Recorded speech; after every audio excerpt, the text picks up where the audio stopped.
দর্শক, এ পর্যায়ে জানিয়ে দিচ্ছি আজকে সংবাদপত্রের গুরুত্বপূর্ণ শিরোনামগুলো।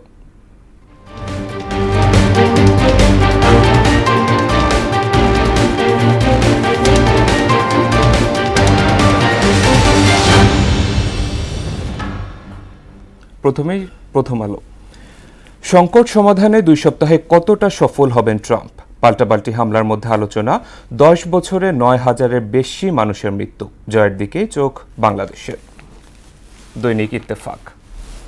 যুক্তরাষ্ট্রকে দ্রুত সময়ে যুদ্ধের মাঠে চান হতাশ নেতানিয়াহু।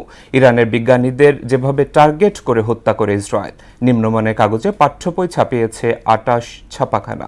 সারা দেশে ব্যাপকভাবে ছড়িয়ে পড়ছে খোসপাচড়া। সমকাল। ট্রাম্পের 2 সপ্তাহ যে কারণে গুরুত্বপূর্ণ। হামলার মধ্যেই শান্তির চেষ্টা। এনসিপিতে সভাপতি, সাধারণ সম্পাদক পদে 2বারের বেশি নয়। বাংলাদেশ প্রতিদিন। যুদ্ধ থামানোর চেষ্টা। এশিয়া কাপ আর্চারি সিঙ্গাপুরের সোনার হাসি আলিফের। শৃঙ্খলা রক্ষায় কঠোর তারেক রহমান। যুগান্তর। হতাশ নেতানিয়াহু, দ্রুত যুদ্ধের মাঠে চান ট্রাম্পকে। ইসরায়েলের আরেক শহর তছনছ। 3টি নির্বাচন ধ্বংসের অন্যতম কারিগর। ঢাকায় থেকেও অধরা 3 সিইসি ও ইসিরা। বণিক বার্তা।